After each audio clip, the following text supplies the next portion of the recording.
C'est terrible. Bonjour à tous, vous allez bien? J'espère que vous êtes en forme dans cette émission. On s'y retrouve. Alors, vous le connaissez, je vous rappelle, le concept de l'émission. On se perd de temps en temps dans plein d'élucubrations. On divague, on parle de plein de sujets, mais on finit toujours par s'y retrouver.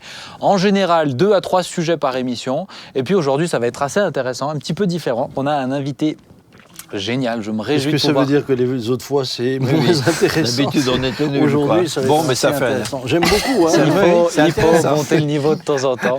En tout cas, vous le constatez, je suis bien entouré. Avec à ma droite mon cher père. Bonjour cher père, vous allez bien? Ça y est, là, vous voyez, ça y est. Ils m'ont demandé de le vous voyez tout à l'heure. Mon fils, je vais bien. Tu vas bien. Bon, très bien. Nathalie, tu vas bien? Comme ça. Très bien. Et sœur Jean-Marie? Moi, je suis un frère. Je l'ai dit à l'anglais, je voulais voir si tu réagissais. Mais moi, je parle pas espagnol. Ah, Mais ça va, Ben. Ça va bien. Merci. Bon, très bien. Alors, si tout le monde va bien, on va commencer tout de suite de but en blanc sur la première thématique. Qu'est-ce qu'un bon citoyen? On va parler un petit peu de loi en France dans cette émission. On va parler des citoyens. On va parler de comment se comporter en tant que chrétien, en tant que citoyen aussi à la fin de cette émission. Alors, qu'est-ce qu'un bon citoyen? Je vous cite quelqu'un que vous connaissez très bien, Démosthène. Ah oui. Bah oui, Bien sûr. ouais, bien forcément. sûr. Moins 300 avant Jésus-Christ, qui a dit, papa? Athènes. Ah, Ce qu'il a dit. oui. Qui a dit, J'ai jamais prétendu le connaître, moi. qui a dit, je crois d'un bon citoyen de préférer les paroles qui sauvent aux paroles qui plaisent. Ah oui. Je vais te la relire. Oui, Je l'ai vu. N'était pas concentré. C'est la concentration, Il c'est ça. buvait, il pouvait pas faire les deux à la fois. Je crois d'un bon citoyen de préférer les paroles qui sauvent aux paroles qui plaisent. Alors, quelqu'un qui a dit ça en moins 300 avant Jésus-Christ, aujourd'hui, en 2021, qu'est-ce qu'un bon citoyen pour vous? Dites-moi. En tout cas, ça vaudrait la peine de répéter ces paroles parfois à nos politiciens. puisque, C'est bien, il attaque déjà les politiciens. on est- Déjà d'emblée. on est quand même souvent plus dans la démagogie que dans autre chose, donc dans les paroles qui plaisent. Un citoyen contestataire. Ceci dit, non, mais justement, un bon citoyen est aussi capable. Ce qui serait intéressant, c'est peut-être de définir ce qu'est la citoyenneté. Alors, Ah, lui, il pose des questions, c'est bien. Vas-y, Nathalie. être un bon citoyen est une personne résidant dans un pays et qui obéit finalement à la constitution de ce pays. Donc, avec des droits et des devoirs. Jusque-là, on est d'accord? Jusque-là, on est d'accord. Entièrement. Pour moi, c'est quelqu'un qui fait du bien à la cité. Ouais. Je suis même plus d'accord avec ça. Ouais, Ah. Moi, j'avais fait la définition administrative tu de la étais chose. Mais, Oui. ok, plus concrètement, rentrons un peu dans le vif du sujet sans donner une réponse, c'est ça. Concrètement, pour vous, comment s'illustre un bon citoyen en France aujourd'hui, et particulièrement peut-être un citoyen qui est chrétien? La plupart des gens qui nous suivent sur cette émission, quand même, ce sont des croyants, des chrétiens. Alors, qu'est-ce qu'un bon citoyen? Et pourquoi pas, discutons un petit peu de qu'est-ce qu'un bon chrétien en tant que citoyen? Il met pas les papiers par terre, il traverse dans les passages clotés et il crache pas sur les trottoirs. Bah, rien que ça, franchement, si tous les Français le faisaient, ça serait pas mal. Et moi, j'ai l'image du bon samaritain, par exemple. Si au bord de la route, tu vois quelqu'un en peine, de l'aider, de l'accompagner, d'aider son prochain, en fait, d'aimer son prochain et de l'accompagner. Ouais. Moi, je Alors, pense... Ouais, oh, vas-y, je te laisse. Non, si je veux pas te déranger dans l'émission. Non, pas plus que d'habitude, hein, donc vas-y, non, je t'arrête. Je suis permis d'avoir le droit de dire quelque chose. C'est très bien, vas-y. Non, mais je pense d'abord qu'un bon citoyen est quelqu'un qui aime son pays, qui aime sa patrie. Et je crois que de là découle ensuite tout le reste, puisque c'est ce qui va aussi lui permettre, lorsqu'il estime que sa patrie part dans une direction qui n'est pas forcément toujours juste, de le dire. Parce que être un bon citoyen, c'est pas être un béni oui-oui, c'est être capable de se positionner également face à des sujets de société qui peuvent parfois créer des tensions dans cette dernière. Donc, aimer son pays, aimer sa patrie, Je pense que c'est Bon, c'est bien, essentiel. on est raccord parce que j'allais dans ce sens-là, dans ce que je voulais dire tout à l'heure. Je voulais dire justement qu'effectivement, au-delà de juste appliquer les règles, etc., je pense qu'il y a un intérêt pour le pays.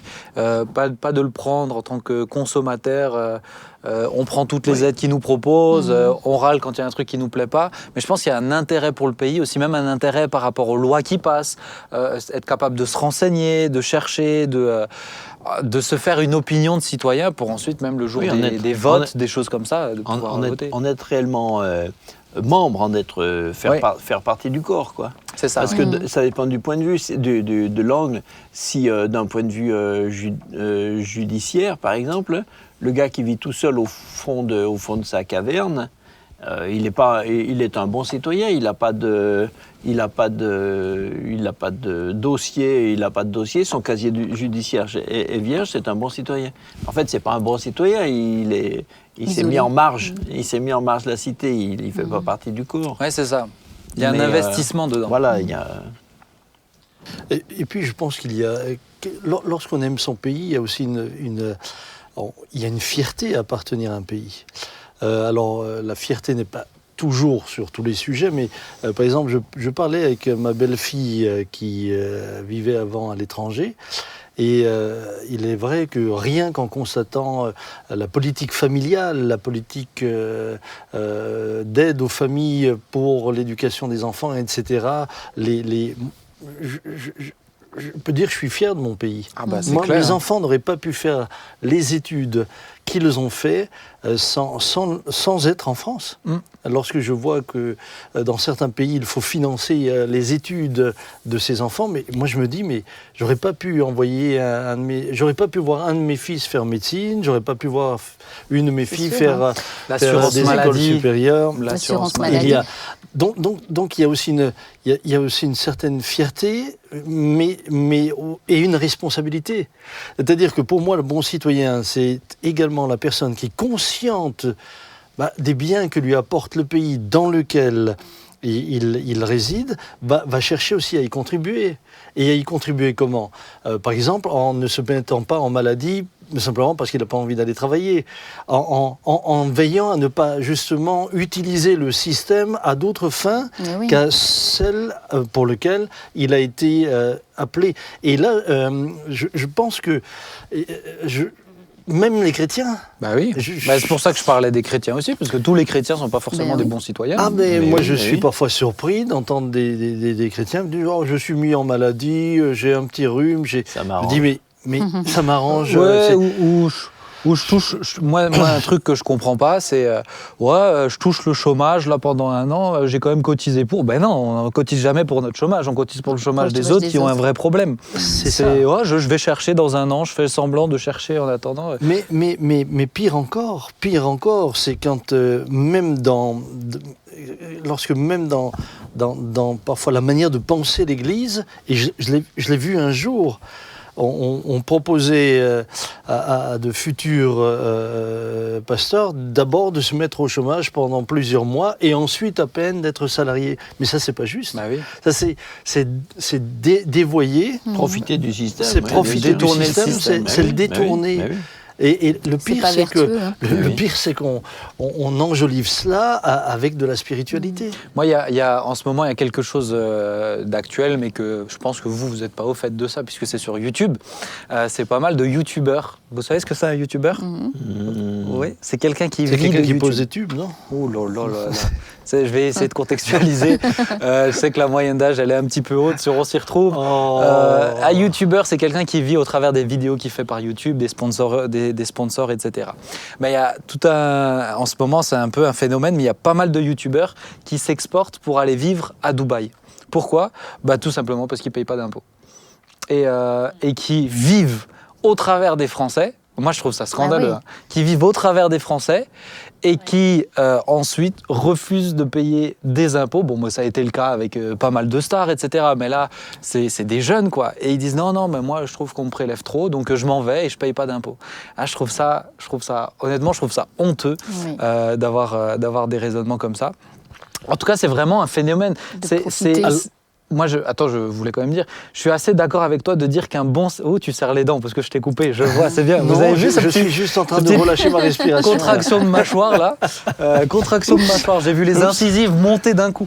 Mais non, j'embête. Mais ce que je voulais dire, c'est que je suis assez d'accord avec toi, un bon citoyen, c'est aussi être quelqu'un qui est capable de respecter et d'honorer tout le bien que le pays a fait. Et moi, ce qui m'attriste un petit peu, c'est l'impression qu'on est dans un pays où on est là, c'est normal en fait, tout ce qu'on nous donne est juste de prendre, c'est acquis, et puis pour en avoir plus, il faut râler encore plus, etc. C'est ça. D'ailleurs, nous mettons notre système de protection sociale en danger à cause de cela. Ouais. Et c'est toujours à nouveau la même chose. La nature pécheresse de l'homme l'amène même à détruire ce qu'il fait de bon. C'est vrai. On est toujours dans le même principe. Ceci dit, évidemment, en général, lorsqu'on paye des impôts, on paye des impôts en fonction de ce qu'on gagne. Et si on gagne bien, moi j'ai entendu des gens fortunés dire qu'ils sont très fiers de payer des impôts, qu'ils sont heureux de payer des impôts. J'en ai entendu un demander à l'État de lui mettre plus d'impôts parce qu'il estime ne pas payer assez d'impôts. Donc il y a des gens qui sont conscients. Là où peut-être je comprends aussi la réaction de certains citoyens par rapport aux impôts, et là je vais passer peut-être un peu dans le camp des râleurs, c'est quand je vois à quelle fin les impôts peuvent être employés. Et là il y a tout un débat. Il y a tout un débat puisque, évidemment, on est dans un pays laïque qui a une certaine éthique. On n'est pas toujours d'accord avec l'éthique également du pays dans lequel nous sommes. Et donc, parfois, nos impôts, on a le sentiment qu'ils vont à des endroits où on ne voudrait pas qu'ils aillent. Ah oui. Bien sûr. Mais ça, Je ne parle même pas du gaspillage. Ça, c'est sûr. Mais ils vont à des endroits, l'assurance maladie, etc. Oui, quand même. Aussi. Bien sûr. Alors, l'assurance maladie, c'est différent. On cotise pour. Oui, mais ce que je veux te donner comme exemple, c'est quand je parle des impôts. Lorsqu'on fait les routes, lorsqu'on entretient les ponts, etc. On est tous conscients qu'on a des infrastructures. Et là aussi, encore une fois, je suis heureux d'être dans un pays. Vous savez, j'étais dans des pays où pour faire... Oui. Jean-Marie, toi, tu as vécu 7 ans dans un pays dans lequel, pour se déplacer... Au Tchad, tu prends des risques, oui. Il faut prendre des risques.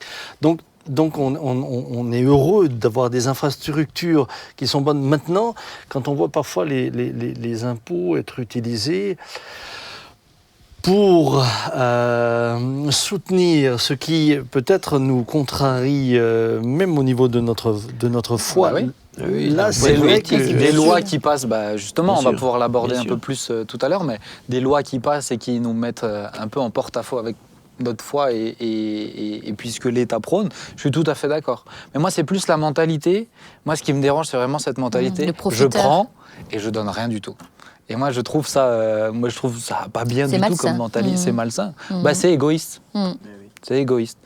Bon, moi, ça m'intéresse, mais je pense que de temps en temps, se poser la question en tant que citoyen, c'est vrai, parce qu'on parle souvent du chrétien comme ça, mais il ne faut pas oublier qu'on vit dans des pays et honorer ces pays. Oui. Moi, je vois par exemple, j'ai habité 3 ans en Suisse, les Suisses, ils nous suivent, mais ils sont patriotes, fiers de leur pays. Ils sont patriotes. Et ils sont investis. Nous, ça se perd en France. Et puis, ils sont investis. Juste avant que j'arrive en Suisse, il y avait une votation. Alors déjà, ils votent pour vraiment plein de choses. C'est un autre Alors c'est système. ce que je voulais dire, c'est la participation directe Oui. qui amène aussi le citoyen à être beaucoup plus actif. Oui, mais ils sont, et oui, intéressé. mais ils sont fiers, etc. Mais je saluais par exemple leur démarche quand ils ont voté juste avant que j'arrive en Suisse. Faut-il que les Suisses aient plus de vacances? Et c'était quelques mois avant que je m'installe. Et moi, j'ai été surpris qu'ils aient voté non. Non. Et leur réflexion, c'était si on a plus de vacances, les entreprises seront fermées plus longtemps, donc il y aura moins d'entrées, il y aura moins de ventes, donc moins d'entrées, et donc au final, ça nous desservira.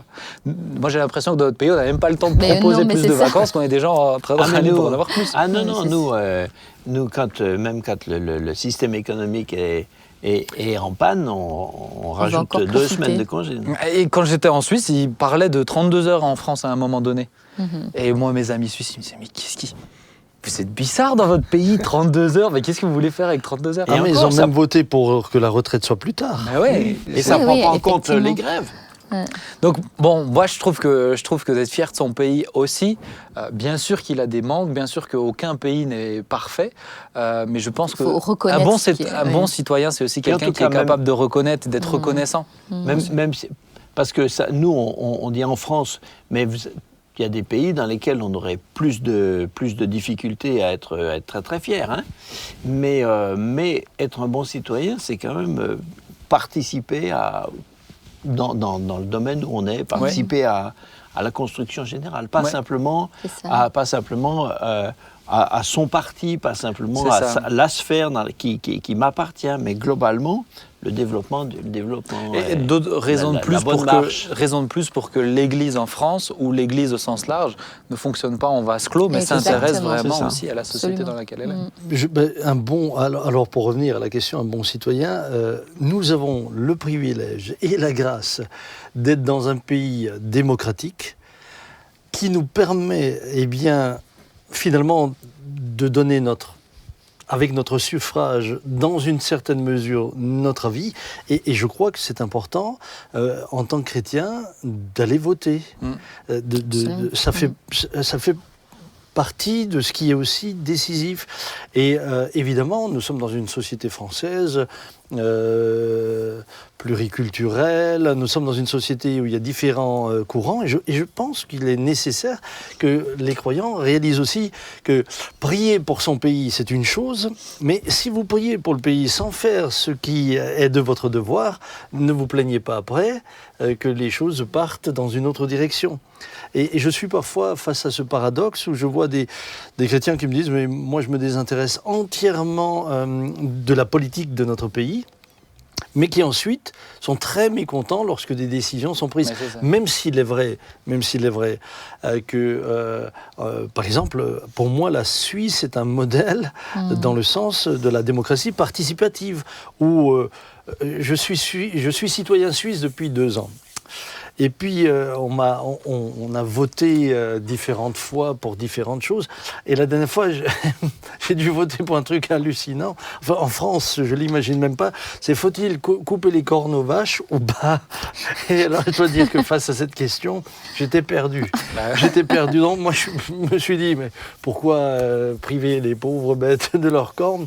Mais je n'avais pas un avis très arrêté. Ce que je veux dire par là, c'est que en France, je souhaiterais, moi, personnellement, et là je m'exprime en tant que citoyen, qu'il y ait plus de référendums, sur des sujets qui, sincèrement, et on le sait, aujourd'hui, on nous impose certaines choses. C'est justement pour ça qu'il n'y a pas de dont référendum. 70% ou 80% des Français ne seraient pas pour. Oui. Ça, ce sont des points sur lesquels je me dis, mais il nous faudrait un peu plus de courage politique. Ça. Et laisser plus de place à l'expression aussi de la volonté du citoyen. Je sais que c'est une prise de risque, mais... Non, je suis assez d'accord avec ça. Mais tu vois, tu parlais du système suisse. Faut dire que le système suisse fonctionne parce que les Suisses ont la mentalité qui va avec. Ils réfléchissent avant de voter. Ils réfléchissent pas juste à leur propre intérêt. Mais justement, Benjamin, je crois que la mentalité évolue à cause de ça. Mais laisse-moi finir. Je suis d'accord avec toi. Maintenant, je pense que ça demande de la maturité et je suis. En tout cas, je pense qu'on est effectivement dans un système qui maternise et qui dit ce qu'il faut faire, etc. Mais je pense que chacun doit aussi prendre, pas juste parce qu'on nous doit s'arrêter en disant mais déjà avec ce que j'ai maintenant, je veux m'investir et m'impliquer. Mais la crise de la Covid a montré une infantilisation, mais qui a d'ailleurs amené des gens à être excédés. Ah, bien sûr. Excédés en disant mais on est responsable. On a affaire à des adultes, pas à des enfants dans une école. Donc, voilà, je pense justement que donner l'occasion de participer... Je suis d'accord avec toi, sauf quand tu vois que certains font des choses totalement irresponsables. De faire des grosses fêtes, etc. Moi, ce que je veux juste dire, c'est que... On en aura toujours. Oui, mais ce que je veux juste dire, c'est que moi, je suis assez d'accord avec ce système suisse que je trouve préférable. Maintenant, déjà, avec la liberté qu'on nous donne, il ne faut pas demander de voter plus si on ne va pas déjà voter maintenant. C'est sûr. Par exemple. Déjà, grandissons dans ce qu'on nous donne là. Mais pourquoi certaines personnes ne vont pas voter? Parce qu'elles ont le sentiment qu'elles ne sont plus que là pour être des faire-valoir. Quelque chose qui a déjà été décidé et ficelé. Et c'est peut-être cela qu'il faut changer. C'est donner au peuple français l'occasion d'avoir envie de ne pas avoir juste le sentiment d'être un faire-valoir. De toute façon, tout est ficelé. À la fin, tu te retrouves là à ne pas... J'imagine dans les commentaires, Samuel Président, dans les commentaires. Oui, comme le camembert, hein. Oui, c'est ça. Non, je sous-entends que tu penses à cela, Nathalie. Non, mais en tout cas, je pense N'ayez pas de crainte. Hein. En tout cas, je pense que après, on va passer sur la deuxième partie de l'émission, mais je pense qu'effectivement, un bon citoyen, c'est quelqu'un aussi qui est capable d'exprimer de la reconnaissance. Oui. Et moi, là, je viens de terminer le livre de Barack Obama. Je ne sais pas si vous l'avez lu, c'est 830 pages. C'est la première partie de son mandat. Mais tu travailles où pour avoir le temps de lire des livres Non, mais il fait la lecture rapide. Je fais de la lecture rapide et puis ça prend du temps, mais je fais des choix dans ma vie, donc voilà. Il conduit, il lit en même temps aussi. Entre autres la lecture. Mais en tout cas, honnêtement, moi, je ne souhaiterais jamais pour rien au monde avoir la vie qu'il mène, parce que c'est une vie, effectivement, il y a des avantages, mais il y a des grands sacrifices. Et qu'on soit d'accord ou pas d'accord avec ce qu'ils font, ou avec les lois qui font voter ou la façon de voir la vie et la société, c'est des gens qui, mine de rien, se donnent quand même. Et moi, en tout cas, je suis reconnaissant d'avoir des pays où des gens se proposent. Pour quelles raisons, c'est toujours une question, mais se proposent pour s'investir. Il faut dire qu'en France, c'est un des pays où il y a le plus d'associations. Ouais. Donc c'est quand même un indicateur de gens qui s'engagent. Ah donc, je pense que les Français... Effectivement, peut-être qu'on leur limite le droit d'expression, le droit d'agir par la politique. On va passer à la suite, parce que je te voyais embrayer. T'allais embrayer. Moi, je voulais juste dire qu'il nous faut aussi de l'empathie en tant que citoyen dans une, par exemple, dans une phase comme celle-ci. Oui, comme il est fort. Dans une phase comme celle-ci. Non, parce que même parmi les chrétiens, je vois parfois qu'on est en train de dire « moi j'aurais fait ceci, j'aurais fait cela ». J'étais l'autre jour en face de quelqu'un qui me parlait comme ça, mais tout d'un coup il me dit « mais au Brésil, ils ont fait n'importe quoi, là-bas ils ont fait n'importe quoi ». Je dis « tu vois, et bien sur la surface de la Terre, chacun essaie de faire au mieux, et puis finalement on est en face d'un problème qui nous dépasse. Et puis on a le droit de ne pas être d'accord avec ce qu'il fait tout en le respectant et tout en... voilà. Oui, non, il faut pas être... C'est pas des pantins sur lesquels il faut juste taper. Réducteur, On va passer à la suite. Des pantins sur lesquels il faut appuyer. Taper, j'ai dit taper. On va passer à la suite. Alors aujourd'hui, on a la chance d'avoir Thierry Le Gall avec nous. Je vais le laisser se présenter pour traiter... Bonjour Thierry. Bonjour. Est-ce que vous allez bien ? Bonjour. Très bien, merci, heureux d'être avec vous pour cette émission. Parfait, on est ravis de vous avoir avec nous sur le plateau. Alors l'intitulé, on va rentrer dans le vif du sujet dans quelques instants, je vous donne tout de suite l'intitulé à vous qui nous suivez. On désire aborder le projet de loi confortant les principes de la République et j'ai demandé à Thierry de venir nous en parler. Pour quelle raison ? Parce qu'il est peut-être bien plus proche de nous, de tout ce qui est en train de se passer en ce moment. Alors peut-être pour vous présenter, j'ai fait quelques petites recherches, j'ai cherché des dates, etc. Déjà, pour commencer, vous êtes marié depuis, ça n'a pas dû changer normalement, à Sylvie depuis 1984. C'est toujours juste. Oui, toujours 37 juste. ans de mariage. Et vous êtes père de 4 enfants. Et alors, peut-être l'information, elle n'était pas la plus récente, mais grand-père de 3 petits-enfants. C'est toujours ça ? C'est toujours ça, jusqu'à présent. Jusqu'à présent. À ma connaissance. À votre connaissance. Bon, alors ça va être intéressant pour la suite. En tout cas, vous êtes aussi, vous avez été nommé directeur du service pastoral du CNEF, qui est le Conseil national des évangéliques de France, auprès des parlementaires depuis le 1er janvier 2016. Alors peut-être avant de rentrer dans le vif du sujet, qu'est-ce que vous faites concrètement ? Qu'est-ce que vous faites de vos semaines ? Alors, je suis chargé de représenter les églises protestantes évangéliques du CNEF auprès du Sénat et de l'Assemblée nationale. Et le CNEF fédérant 32 unions nationales d'églises et plus de 160 associations à vocation nationale, ça représente 70% des protestants évangéliques de France. Donc, je viens porter notre parole, répondre aux informations, donner de la visibilité, être auditionné dans le cadre de projets de loi, comme le projet de loi séparatisme, mais également accompagner pastoralement les parlementaires chrétiens ou ceux qui sont en recherche spirituelle et qui apprécient de pouvoir faire une pause spirituelle avec un pasteur qui prend du temps pour venir les rencontrer. Waouh, c'est génial en tout cas comme rôle de pouvoir avoir quelqu'un à cet endroit-là qui a ce rôle-là. Alors je fais une petite question en aparté, mais est-ce que vous êtes souvent en contact justement avec des parlementaires, des personnes qui sont en besoin de spiritualité comme ça ? Oui, régulièrement. Depuis 5 ans donc, que je suis dans ce ministère, j'ai rencontré en tête-à-tête individuel environ 150 parlementaires et j'entretiens des relations régulières avec plusieurs dizaines d'entre eux ou d'entre elles. Et contrairement à ce que nous pourrions croire, de nombreux parlementaires sont chrétiens, catholiques, protestants, évangéliques. Et toute une génération de moins de 50 ans est en recherche, se pose des questions sur la foi. Et il y a une expression qui revient assez régulièrement dans ces entretiens, c'est « Pasteur, ça tombe bien que vous veniez me voir parce que je n'y connais rien dans la foi chrétienne. Est-ce que vous voudriez bien me faire mon catéchisme ?» Alors, vous imaginez que je réponds favorablement à ce type de sollicitation. Waouh, c'est génial, hein. Moi, je trouve que c'est génial d'avoir quelqu'un qui porte ce rôle-là. C'est Merci beau. beaucoup pour ce que vous faites à ce niveau-là. Alors, on va rentrer dans le vif du sujet. Justement, j'aimerais aborder avec vous le projet de loi. Alors, je le cite, hein, l'intitulé du projet de loi, c'est le projet de loi confortant le respect des principes de la République. Alors, avant même de poser des questions, j'aimerais juste vous lire ce que Amnesty International a cité au 29 mars. Je vous fais un petit extrait.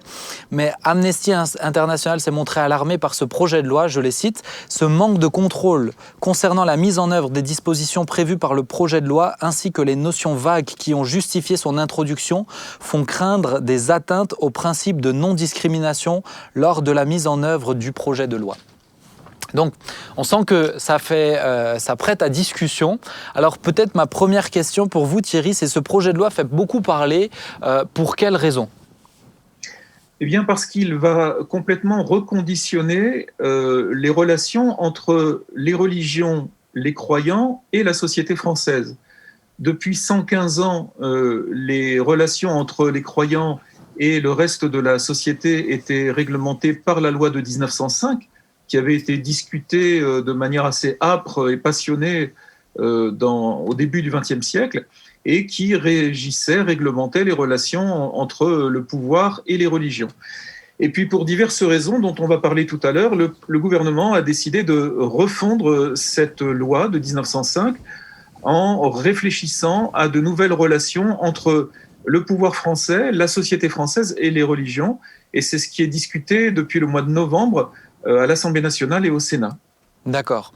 Alors moi, un souci que j'ai, et c'est pourquoi je voulais aborder cette thématique dans cette émission, c'est aussi de sensibiliser les chrétiens par rapport à ce projet de loi. Pourquoi ont-ils besoin d'être sensibilisés à ce projet de loi et ces textes qui sont en train d'être proposés, soumis ? Alors, c'est très important parce que nous vivons depuis 115 ans dans une laïcité de tolérance, puisque la laïcité est encore celle dont nous parlons aujourd'hui, puisque le texte, le projet de loi que nous abordons n'a pas encore été voté, est une laïcité de respect et de tolérance. C'est-à-dire que l'État français ne reconnaît pas les religions, ne s'implique pas dans le fonctionnement des religions, et les religions ne s'engagent pas à faire de politique en retour. La laïcité, aujourd'hui, telle qu'elle a été conçue il y a 115 ans, est une laïcité qui protège les croyants dans leur pratique et l'expression de leur foi, mais qui protège aussi ceux qui ne croient pas d'une religion qui voudrait leur imposer un mode de pratique. Donc la laïcité d'aujourd'hui nous permet de croire ou de ne pas croire, de ne pratiquer ou de ne pas pratiquer, et nous garantit que l'État doit rester neutre et ne doit pas imposer une religion ou s'immiscer dans le fonctionnement des religions.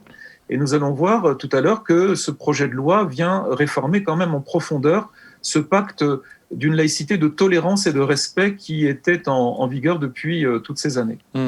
Alors justement, on va essayer de rentrer un petit peu dans le vif des propositions qui ont été faites. Et pour avoir lu un rapport du CNEF, le CNEF avait émis une crainte par rapport à ces textes de loi qui, en tout cas, empêcherait la création probablement de nouvelles associations cultuelles, entre autres à cause de questions financières. Alors, est-ce que vous pourriez nous expliquer un petit peu pourquoi le CNEF émet cette crainte vis-à-vis de la création de nouvelles associations cultuelles ? Oui, bien sûr. C'est que globalement, cette loi, si elle est votée en l'état, parce qu'elle est encore en cours de discussion, va faire des croyants et des religions des suspects, qu'il faut surveiller davantage. Parce que potentiellement, ce qui ressort de cette loi, c'est que tous ceux qui ont la foi, qui ont une transcendance et une relation personnelle à caractère spirituel et qui sont dans une pratique religieuse, et ça vaut pour les juifs, pour les bouddhistes, pour les musulmans, pour les chrétiens, devraient être surveillés davantage le reste de la population. Et donc, parce que je crois, je deviens suspect. Et ce n'est pas forcément les chrétiens qui sont visés, c'est toute forme de pratique religieuse. Et ça, c'est vraiment une entorse dans le pacte républicain de confiance. Pourquoi traiter les croyants dans notre pays d'une manière différente en les suspectant d'être potentiellement dangereux pour la société française, alors que les religions intégrées, je parle des protestants, des bouddhistes et d'une grande partie des chrétiens et des musulmans qui sont intégrés, ne posent aucun problème. Donc, il y a tout un ensemble de lois qui ont été proposées, des amendements qui ont modifié ces propositions. Et donc, ce qui va changer, c'est que après le vote de cette loi, les préfets vont être dotés de super pouvoirs qui leur permettront de refuser l'implantation d'un lieu de culte sur un territoire, de demander des contrôles accrus, vont bénéficier de pouvoirs de police des cultes accrus, et donc vont avoir un pouvoir de décision et de vie et de mort beaucoup plus important sur la vie d'une association cultuelle, d'un lieu de culte, quel qu'il soit. Alors que jusqu'à présent, l'État ne se mêlait pas de religion. La seule limite de la laïcité et de l'expression de la foi, c'était le trouble à l'ordre public. Donc vous voyez, c'est très très vaste. Alors que demain, nous allons entrer dans une relation de surveillance où le préfet va avoir pour mission et des moyens de surveiller les cultes. C'est ça. Alors, j'aimerais vous proposer, j'ai 3 étapes dans ma tête que j'aurais voulu aborder avec vous. C'est les textes concernant les questions financières. Pourquoi ? Parce qu'elles nous touchent directement. Quand je parlais des associations cultuelles, j'aimerais préciser, peut-être pour ceux qui ne sont pas au fait de ça, mais c'est que la plupart des églises en France sont composées, en tout cas en associations cultuelles. Normalement, ça devrait être le cas pour toutes. Mais vous, par rapport à cette question financière, il y a ce souci de... On ne va plus pouvoir créer de nouvelles associations, justement à cause d'une surveillance accrue et des ressources qui doivent être mises à la disposition des associations pour vérifier les comptes, etc., qui coûtent extrêmement d'argent. On parle d'un commissaire aux comptes, etc., ça coûte des sous, tout ça. Et donc forcément, s'il y a moins d'associations cultuelles, il y a moins d'églises. Est-ce que c'est à cause de ça que le CNEF aussi est vigilant par rapport à ces textes ? Alors, il faut se souvenir que l'objectif initial de ce texte, c'est de lutter contre l'islam radical, un islam politique, un islam armé, un islam obscurantiste, qui voudrait imposer la loi religieuse de l'islam au pays, donc la charia. Et donc, l'État décide de prendre le taureau par les cornes et demande au Parlement de l'aider à faire une loi musclée pour lutter contre cet islam radical. Et nous avons vu que les protestants évangéliques ont été associés comme caution égalitaire à cette cible contre laquelle il fallait lutter, alors que nous ne sommes quasiment pas concernés par ces dérives.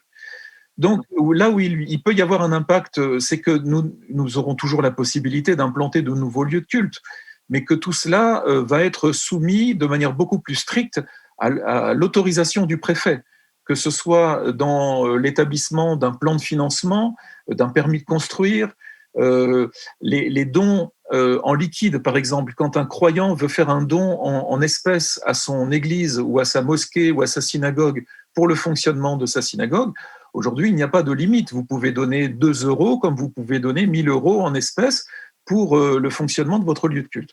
Demain, il y aura un seuil. Et le seuil qui a été prévu pour le moment, mais qui j'espère va être revu, serait un seuil de 150 €. C'est-à-dire que nous ne pourrions plus faire de dons en espèces de plus de 150 € à notre lieu de culte. Il faudrait qu'ensuite ça passe par la comptabilité, c'est-à-dire qu'on fasse un chèque ou un virement bancaire.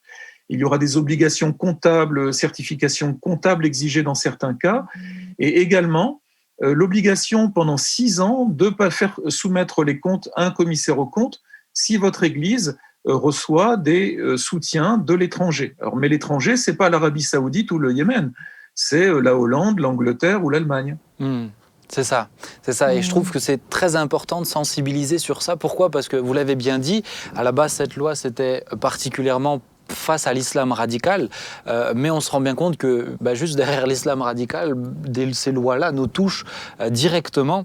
On a parlé, vous l'avez évoqué, du pouvoir de l'extension du rôle du préfet, et vous avez cité cette notion de police des cultes. Alors est-ce que vous pourriez nous en parler un petit peu plus, cette police des cultes ? Oui, la police des cultes, ce sont des articles de la loi de 1905 qui sont là pour accompagner et encadrer l'exercice du culte. Et donc souvent, c'est au pasteur ou au ministre du culte, le rabbin, le prêtre, l'imam ou le pasteur, qu'il revient de veiller à ce que les cultes se passent dans l'ordre et dans un climat paisible. Et donc cette police des cultes aujourd'hui était gérée de manière autonome par les cultes eux-mêmes, et on peut dire que ça se passe globalement bien. Les préfets demain donc pourraient avoir des pouvoirs accrus, en particulier en ce qui concerne la surveillance de ce qui est prêché dans les lieux de culte. Donc on parle des homélies, des sermons, des prêches, des prédications, parce qu'un nouvel élément a été introduit dans ce projet de loi qui est la discrimination. Et donc ce projet de loi intègre que le fait que si un discours prononcé dans un lieu de culte a vocation à inciter à la haine, à la discrimination, au racisme, à l'antisémitisme, le préfet peut faire fermer ce lieu de culte et le sanctionner, et sanctionner le prédicateur d'amende ou de sanctions, voire même jusqu'à des peines de prison. Oui. Ce qui nous semble normal dans des cas aussi extrêmes. Mais là où nous nous posons la question, c'est comment demain les pouvoirs publics vont-ils surveiller, contrôler tout ce qui est enseigné dans une église, tout ce qui est prêché dans une église, alors que nous sommes dans un état de droit et de devoir, et que l'État, jusqu'à preuve du contraire, ne se mêle pas de ce qui est enseigné dans les églises ni dans les instituts de théologie, la limite étant bien sûr le trouble à l'ordre public, l'incitation à la haine, à la discrimination en raison du genre, de la race. Mais là, si la notion de non-discrimination touche aussi la notion d'égalité, par exemple, ou la notion d'orientation sexuelle, il pourrait y avoir des tensions entre les modèles d'éthique chrétienne ou d'éthique religieuse et la société française d'aujourd'hui qui est en complet décalage avec des modèles très conservateurs que nous trouvons dans la Bible ou dans le Coran. Exactement, et on pourrait citer Madame Christine Boutin qui, il y a quelques années déjà, avait eu des difficultés en ayant lu un texte de la Bible. Alors justement, à ce propos, j'aimerais citer une partie du compte-rendu du CNEF. Le Conseil d'État est toutefois d'avis de supprimer du projet comme motif de fermeture du lieu de culte la provocation à la discrimination dont la portée est trop incertaine et qui donne au champ de la mesure un caractère trop large. Et on sent que derrière des mots qui sont bien formulés, on sent que le champ du possible de qu'est-ce qu'une discrimination est vraiment très vaste. Alors, est-ce que vous qui êtes en ce moment vraiment au fait de ce qui est en train de se passer, est-ce que vous avez le sentiment, vous l'avez bien dit, vous avez bien fait de le rappeler, cette loi n'a pas encore été votée. C'est justement pour ça que je désirais l'aborder maintenant. Mais est-ce que vous avez l'impression que les discours sont en train d'être plus affûtés, d'être plus sensibles à ces remarques du Conseil d'État ou pas du tout ? Alors, nous avons vu, pour faire court, plusieurs étapes importantes. D'abord, en novembre, le gouvernement propose un texte de loi qui était relativement liberticide quand même, qui était très musclé. Le Conseil d'État l'a amendé assez rapidement et a proposé à l'Assemblée nationale un texte qui allait plutôt vers un équilibre. Là, nous avons vu la majorité présidentielle, donc le Parti de la République En Marche, soutenir massivement d'un bloc le projet de loi du gouvernement, et l'opposition a essayé d'amender ce projet de loi pour qu'il soit beaucoup plus souple et raisonnable dans l'exercice de nos libertés individuelles. Ensuite, il est arrivé au Sénat. Nous avons cru que le Sénat allait aller vers une loi d'équilibre et au contraire, le Sénat l'a durci pour essayer de taper très fort sur l'islam radical. Mais le problème, c'est qu'en tapant très fort sur l'islam radical, on impacte toutes les religions. Et tous les responsables des cultes sont allés le dire. Et on fait, je l'espère, prendre conscience aux sénateurs de ce risque. Nous avons été auditionnés avec ma collègue juriste Nancy Lefebvre par les deux rapporteurs de la commission spéciale. Mais le Sénat a voulu aller encore plus loin que le projet gouvernemental pour taper très fort sur cet islam radical qui peut représenter un vrai danger pour notre nation. Et donc nous, les chrétiens, nous nous retrouvons victimes collatérales de ce projet de loi qui va encore être discuté en commission mixte paritaire, c'est des choses un peu techniques, et qui sera voté normalement en vote solennel à l'Assemblée nationale au mois de juillet. Mais globalement, le sentiment que nous avons, malgré tous les efforts qui ont été développés, et personnellement, moi j'ai rencontré près de 70 parlementaires en entretien individuel à ce sujet, c'est que l'État rentre dans une nouvelle ère de surveillance des religions dans le pays, et ça n'est pas un bon signal. Ça n'est pas une persécution, mais ça n'est pas un bon signal pour la liberté de conscience dans le pays. Alors justement, selon vous, pour quelles raisons l'État s'immisce un peu plus? Alors on a bien compris qu'il y a la raison de l'islam radical, mais derrière on sent bien qu'il n'y a pas juste l'islam radical. Est-ce que pour vous l'État aurait une raison particulière à s'immiscer davantage dans le religieux dans le pays? Dans notre pays, et de longue date depuis la Révolution française, il y a différents courants, et il y a un courant laïciste alors c'est pas un courant laïque, c'est très différent. Le laïcisme est un courant qui vise à exclure les religions de l'espace public et à les contrôler. La version extrême du laïcisme, c'est que les croyants pourraient garder leurs convictions, mais ne pourraient exercer leur foi que dans le cadre de leur domicile et ne pourraient plus pratiquer dans l'espace public, voire même dans des lieux de culte public. Ça, c'est la version extrême du laïcisme. Et donc, ces courants laïcistes existent depuis plus de 2 siècles dans le pays et ils sont encore présents aujourd'hui chez des intellectuels, chez des hommes et des femmes politiques. Alors, je ne dis pas que c'est le projet du gouvernement, mais nous voyons dans ce projet de loi une forte dose de laïcisme qui considère qu'il y a trop de religion ou d'expression religieuse dans l'espace public et que pour que la France se porte mieux, il faudrait qu'il y ait moins d'expression de la foi dans l'espace public, qui est déjà très limité dans notre pays. Oui. Or, nous croyons que l'espérance de la foi chrétienne, et de l'évangile et des paroles du Christ sont une source d'équilibre, d'épanouissement pour l'individu, pour les citoyens, pour les hommes, les femmes, les jeunes et les enfants. Et que se priver de l'expression de la foi chrétienne qui a quand même façonné 2000 ans de civilisation serait une négation de la valeur ajoutée qui sont dans les paroles du Christ et dans l'éthique chrétienne, pour une société comme la nôtre. Merci beaucoup. Je vous pose une dernière question, ensuite j'aimerais laisser réagir sur le plateau. Ça me semblait important de sensibiliser ceux qui nous écoutent, particulièrement les chrétiens qui nous écoutent. Alors vous qui êtes vraiment au fait de ce qui est en train de se passer, quel message vous auriez envie de donner aux chrétiens qui nous écoutent? Qu'est-ce qu'ils pourraient faire? Voilà. Est-ce que vous auriez des idées ou des propositions? Oui, les premières propositions, vous les avez déjà évoquées tout à l'heure dans la première partie de l'émission. C'est d'être des acteurs bienveillants à l'égard de notre société. Il y a un verset de la Bible, ce sont les paroles de Jésus, le Christ, qui nous dit « Fais à ton prochain ce que tu aimerais que l'on te fasse ».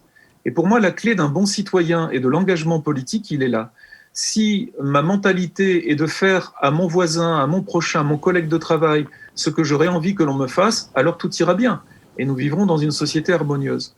Donc, bénissez le Seigneur et remerciez Dieu pour le beau pays dans lequel nous habitons. Priez pour les autorités, d'abord parce que la Bible nous le demande et parce qu'elles ont besoin d'être soutenues dans la prière, même si nous ne sommes pas d'accord avec elles. Et ensuite, ce que je dirais aux chrétiens, c'est que si vous voulez que ça change, engagez-vous, mes amis. Engagez-vous dans des conseils municipaux, dans des associations, pourquoi pas un engagement politique en fonction de vos convictions. Mais pour que les choses changent, il ne faut pas attendre sur un quai de gare que le train arrive. Il faut vous mettre vous-même en chemin pour faire que les choses commencent à changer. Et puis, si nous considérons que ce projet de loi va trop loin et qu'il porte atteinte à notre liberté de conscience, alors il faudra peut-être s'engager, comme Martin Luther King l'a fait en son temps, dans une forme de résistance, non pas de dissidence, parce que nous voulons rester de bons citoyens bienveillants, mais peut-être dans une forme de résistance pour porter une parole qui demandera aux chrétiens d'exprimer peut-être un peu plus clairement ce qu'ils attendent de la société française. Les chrétiens ne sont pas des sous-citoyens. Les croyants ne sont pas des citoyens plus suspects que les autres. Ils sont simplement porteurs d'une espérance, et dans l'essence même du christianisme, il y a de la bienveillance. Et j'encourage, les chrétiens, à être des instruments de bénédiction là où ils habitent. Merci beaucoup. Alors, est-ce que sur le plateau, vous aimeriez réagir ou par rapport à ce projet de loi ou par rapport à ce que Thierry vient de nous partager ? Bien, c'est sûr que par rapport au projet de loi, à mon sens, il y a une forme d'hypocrisie, puisque sous prétexte de protéger les concitoyens français, on en expose d'autres. Lorsqu'on fait du fait religieux finalement un sujet suspect, eh bien on expose toute une partie de la population à devenir suspecte. Et il me semble que l'on crée de fait une discrimination. On lutte contre la discrimination, mais on crée une discrimination. La deuxième des choses que je partage là spontanément, c'est nous sommes dans un pays où sur le fronton des mairies, on voit liberté, égalité, fraternité. Liberté de croire ou de ne pas croire, entre autres. Égalité dans le fait de pouvoir dire je crois ou je ne crois pas, je me réunis parce que je crois ou je me réunis parce que je ne crois pas. Et fraternité, c'est respect de la différence. Mais j'ai l'impression qu'avec cette loi-là, on n'est plus dans liberté, égalité, fraternité.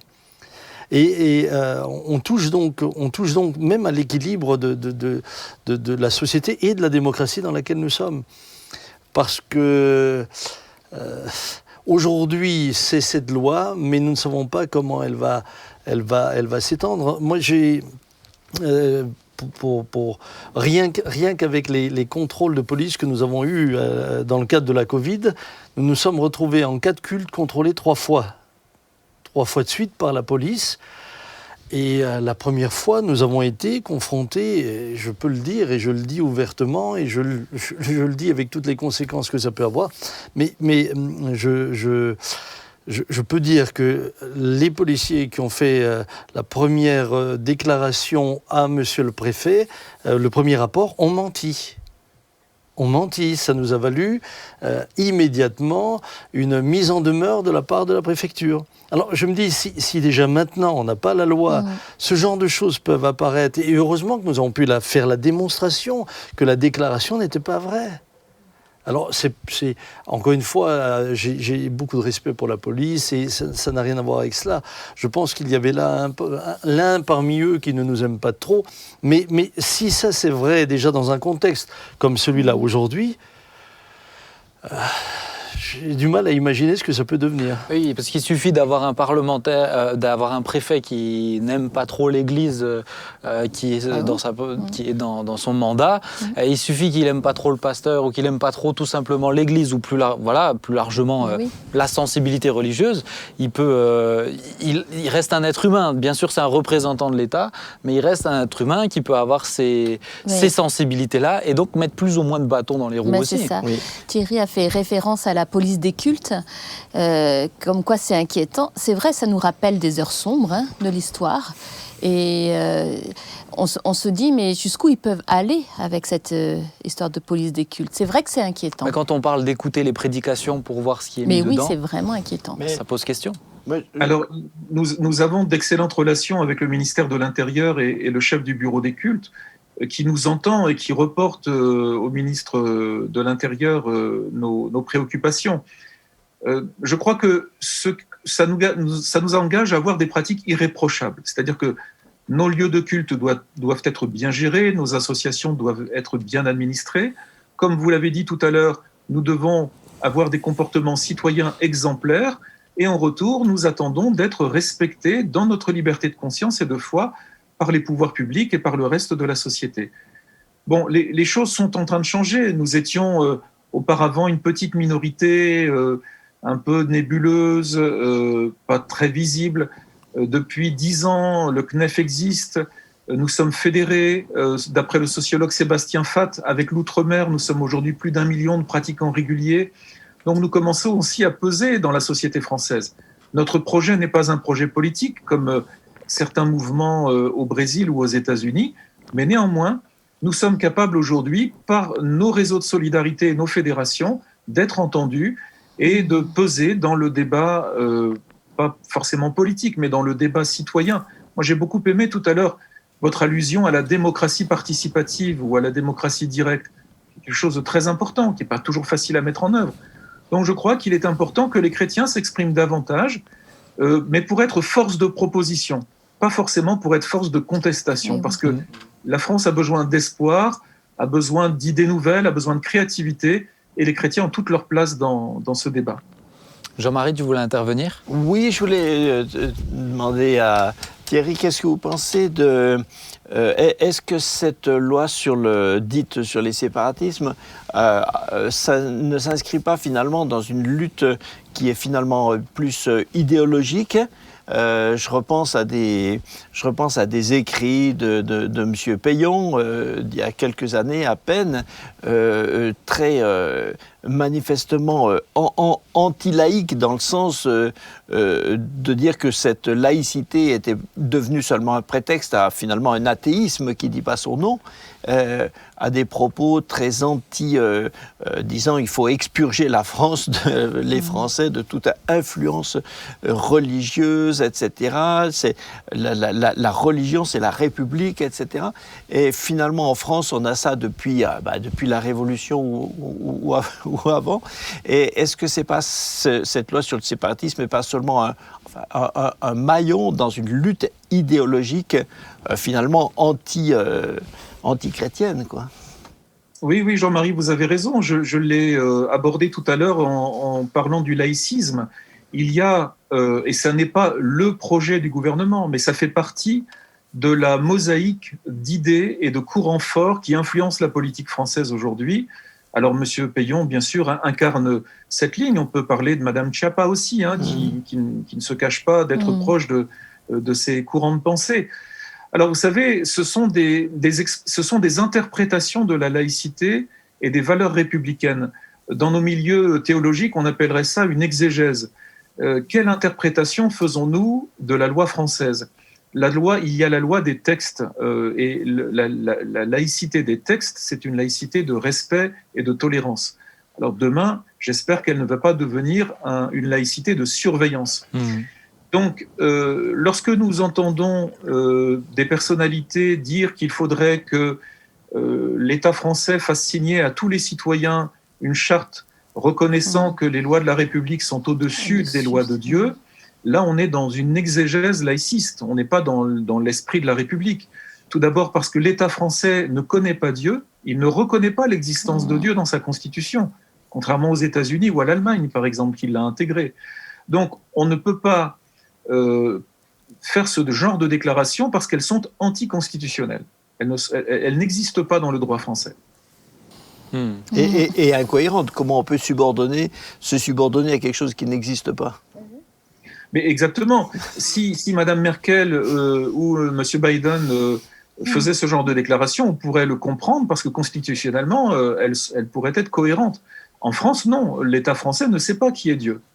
Ça n'existe pas dans ces textes. J'ai d'ailleurs trouvé intéressant l'autre jour, sur une des chaînes françaises, ils ont passé le film Les chariots de feu. Et j'ai beaucoup aimé les questions qui étaient posées parce qu'elles reposent le débat d'aujourd'hui. Et c'est un film qui a quand même eu 4 Oscars, et je me dis, mais ça c'était en 1982, 19 ans plus tard, un tel film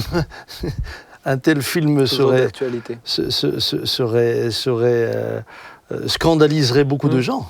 Ouais. Ah oui. La clé... Ah, il y a une petite coupure.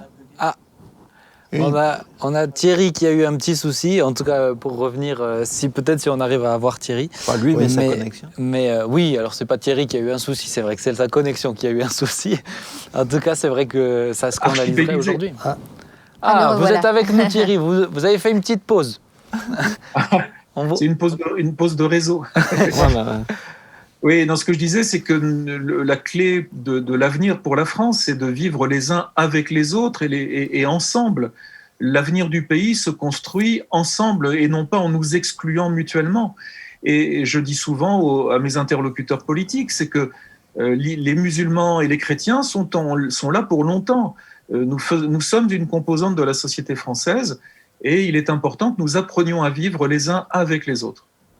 Peut-être, est-ce que je peux poser une question? Est-ce que vous pensez que ce projet de loi, en l'état, est cohérent avec l'idée préalable qui était de lutter contre un islam radical? Est-ce qu'à ce sujet-là, au moins sur ce sujet-là, est-ce qu'on peut imaginer qu'il puisse répondre à la problématique. Qu'il réponde à la problématique, qu'il puisse être efficace? Alors, très honnêtement, moi, la grande majorité des parlementaires, sénateurs, députés ou des conseillers que je rencontre me disent qu'ils considèrent que cette loi va toucher environ 30% de sa cible, mais qu'en mettant des outils de contrôle à la base, elle va permettre à l'État d'avoir plus de visibilité sur les implantations des lieux de culte, la création des lieux de culte, et à terme, je sais qu'il y a dans les cartons le projet d'encadrer aussi la formation des ministres du culte, ce qui va ouvrir un autre débat dans la séparation des pouvoirs en France. Donc, il y a pour moi, ce projet de loi n'est qu'une étape vers une autre réforme. C'est à nous, chrétiens, en tout cas dans notre branche du protestantisme évangélique, de continuer à structurer notre discours pour nous faire entendre et pour que notre liberté de conscience, parce que c'est là finalement qu'est l'enjeu, c'est la liberté de conscience des citoyens qui est en jeu. Que cette laïcité qui est aujourd'hui une laïcité de tolérance ne devienne pas une laïcité étau, qui enserre et comprime les croyants dans des lois qui pourraient devenir à terme une forme de persécution administrative ou financière. J'utilise le mot avec beaucoup de précaution parce qu'on n'est pas du tout dans la persécution quand on sait nommer une persécution. Merci beaucoup Thierry pour cet échange qui était vraiment riche. Excellent. Et puis j'espère Excellent. vous qui nous suivez, ça a pu aussi vous sensibiliser sur la question, parce que c'est une question d'actualité, c'est une Absolument. question mais qui nous touche directement. Donc que Dieu nous aide et prions pour ça aussi. Merci vraiment pour ce moment et que Dieu vous bénisse et vous donne beaucoup de sagesse aussi pour tout ce qu'il vous demande à faire à votre niveau. Hein. À bientôt. Merci pour votre accueil. Merci, C'est un Thierry. travail d'équipe avec toute l'équipe des permanents du CNEF. Merci Oui. beaucoup à tout le CNEF. Merci au CNEF. Merci, ouais. Merci au CNEF. À Merci bientôt. à vous. Bonne journée. Au revoir. Merci. Au revoir. À Au revoir. bientôt. Au revoir. On va arrêter l'émission ici. On va pas faire le troisième sujet parce que le temps passe. Ouais. Mais je pense extrêmement important aussi, pour moi, l'émission On s'y retrouve, c'est aussi pouvoir aborder des sujets d'actualité. Bien sûr. Absolument. On a abordé la Absolument. question du projet de loi pour l'euthanasie aussi. Donc ça me semblait tout à fait juste et Bien légitime de l'aborder ici. On s'y retrouve, on parle de plein de choses. Il n'y a pas de cadre défini. On se laisse la liberté de parler de ce qu'on veut. Et voilà, en tout cas, moi, ça me semble important. Est-ce que vous aviez envie de dire quelque chose encore ? Je trouve que dans les médias aujourd'hui, on ne parle pas trop de ce projet de loi succinctement, peut-être dans la presse écrite, un peu plus, dans la presse spécialisée forcément. Mais je trouve qu'une émission comme ça, là, il a mis des mots, je trouve, très, très clairs sur peut-être des choses qui étaient un peu floues pour nous. Et c'est bien d'avoir envisagé d'inviter Thierry Le Gall. Oui. Alors pour moi, ce qui vient d'être dit est très inquiétant, puisque, comme il l'a dit, c'est certainement qu'une étape. Ah oui. Une prise de conscience. Et la deuxième des choses qui me dérange, c'est que j'ai le sentiment que, eh bien, c'est aussi, pardonnez-moi l'expression, l'occasion qui fait le larron. C'est-à-dire que on est face à une réalité, c'est qu'il y a un islamisme extrémiste violent qui terrorise notre pays, ou qui cherche à le faire pour imposer sa manière de voir, son projet, mais on utilise la peur du citoyen finalement pour l'amener à accepter Oui. quelque chose de beaucoup plus large qui tout d'un coup le concerne lui et qui petit à petit va priver sa liberté et la liberté de ses descendants, puisque j'aimerais quand même rappeler qu'une loi qui s'installe, elle ne s'installe pas que pour nous. Elle s'installe pour mes fils, mes petits-fils, et puis la loi de 1905, elle est là depuis plus d'un siècle. Donc elle s'est installée pour nous tous. Ce qui veut dire que ce qui vient là, ça va s'installer pour du long terme. Et à quelque part, j'ai le sentiment que, voilà, on utilise une réalité contre laquelle il faut se battre, un problème qu'il faut régler, mais pour finalement, on l'instrumentalise pour beaucoup plus large et un autre projet.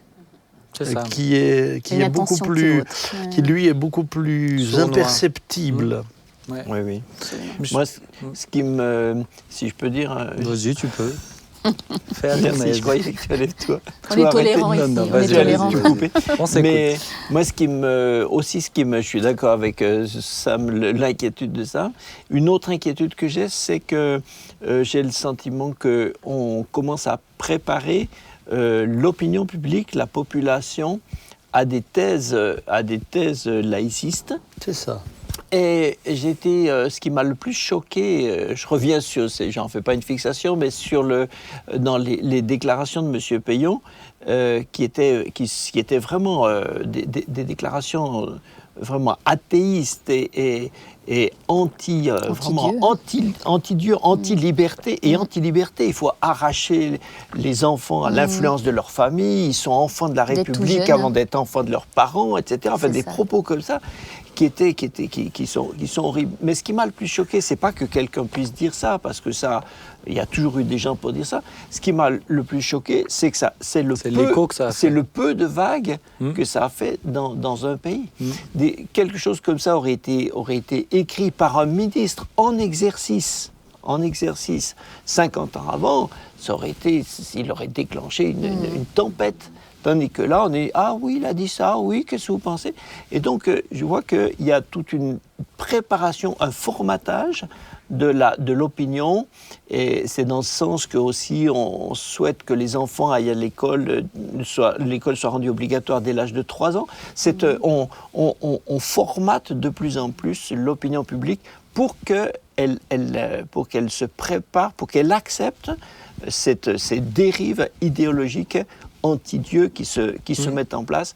Et ça, à mon avis, ça augure pour l'Église militante à moyen terme des temps extrêmement difficiles. Et on l'abordera dans une émission aussi. Comment est-ce que c'est la question que je voulais poser, mais le temps est passé. Mais est-ce que le chrétien français ou est-ce que l'Église française est prête à ces temps-là? C'est une vraie question aussi. Ça, c'est une autre question.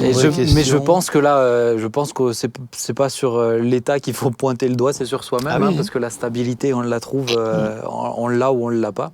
Mais que Dieu nous aide. Je pense aussi que effectivement, on a notre rôle à jouer en tant que citoyen, comme on l'a dit, mais on a notre rôle à jouer pour sensibiliser. Pourquoi pas en parler auprès de vos voisins, etc. Je pense que c'est important aussi de sensibiliser, de pas juste avoir l'écho de ce qu'on entend de la télé, souvent qu'un seul point de vue.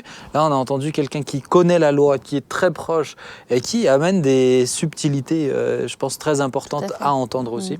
Donc, que Dieu nous aide et surtout qu'on puisse mettre ces sujets en prière.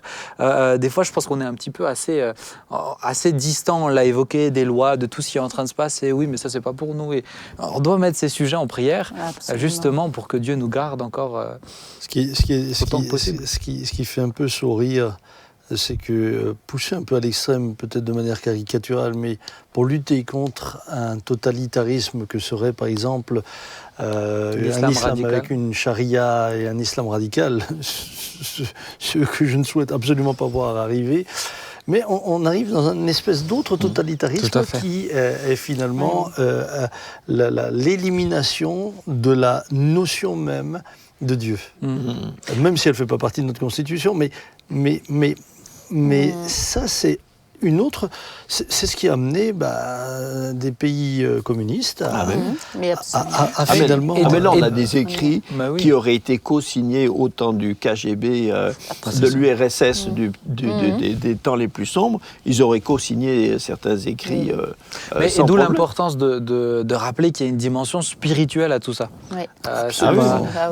Nous n'avons pas à lutter contre la chair et le sang. Il y a une dimension spirituelle, effectivement. Il y a ces textes de loi qui sont des mots sur des papiers qui ont un vrai impact, mais derrière, il y a des dimensions spirituelles aussi qui sont là. Et c'est pour ça que c'est important que nous, croyants, on puisse prendre notre place aussi. Et ce qui est intéressant, c'est que ceux qui luttent pour ça, puisque dernièrement, j'ai entendu un éminent prédicateur parler de conviction, ils sont convaincus. Pourquoi ? Parce que nos convictions se basent toujours sur des croyances. Bien sûr. Alors, suivant vos croyances, vous allez défendre, soutien mordicus, ce que vous croyez. Mais à la fin, parce que vous imposez aussi votre manière de croire, vous ressemblez exactement à celui que vous combattez. Oui. Voilà. On va s'arrêter là, parce que je pense qu'on pourrait continuer. Mais j'aimerais qu'on puisse prier, si vous le voulez bien. Papa, est-ce que tu veux bien prier? Avec plaisir, avec plaisir. Père, alors que nous sommes dans une période de questionnement, une période aussi dans laquelle notre pays est en train de prendre des décisions, je veux te prier. Viens, toi, donner à notre pays cette sagesse à nos dirigeants, sagesse à nos hommes politiques pour que nous gardions cette liberté. Cette liberté à laquelle finalement notre pays est attaché, cette liberté, cette égalité, cette fraternité. Nous te prions que toutes les décisions et les orientations qui se prennent puissent se souvenir que nous avons besoin de cette liberté individuelle. Et nous avons besoin de toi. Et je voudrais prier vraiment que toi tu touches nos concitoyens, que toi tu touches ce pays. Nous croyons que, Seigneur, nous avons la grâce de vivre dans un beau pays, un pays dans lequel nous avons pu jouir de la liberté jusqu'à aujourd'hui. Et nous te prions que, comme nous l'avons entendu, que nous soyons force de proposition, que nous soyons sel de la terre, lumière du monde, que nous soyons, que le peuple de Dieu, que les chrétiens soient des concitoyens qui soient encourageants pour la société dans laquelle ils vivent. Que nous soyons, Seigneur, des hommes et des femmes qui encouragent, et des hommes et des femmes qui viennent avec des propositions constructives. Que ton nom soit béni. Donne beaucoup de sagesse à tous les décideurs. Et donne-nous aussi d'avoir la bonne attitude et de ne pas avoir peur, parce que au-delà de toutes les décisions humaines, c'est toi qui règnes. Que ton nom soit béni. Amen. Amen. Amen. Amen. Merci à vous trois qui m'avez accompagné. Merci de nous avoir invités. Écoute, avec plaisir, je le referai. À vous, chers amis qui nous suivez, que Dieu vous bénisse. N'oubliez pas, mettez ces sujets en prière, mais n'hésitez pas à prendre votre part, celle que le Seigneur mettra sur votre cœur aussi. Et Jésus avec nous, tu l'as dit dans ta prière, on n'a pas besoin d'avoir peur pour ça. On a la foi et on a l'espérance, mais on veut croire aussi qu'on a notre rôle à jouer. Que Dieu vous bénisse. Rendez-vous prochain à 19h pour d'autres sujets, d'autres invités, d'autres discussions, d'autres tenues vestimentaires. Il y aura tout en outre. Ça va être très bien. À bientôt. Ciao, ciao. Au revoir les amis.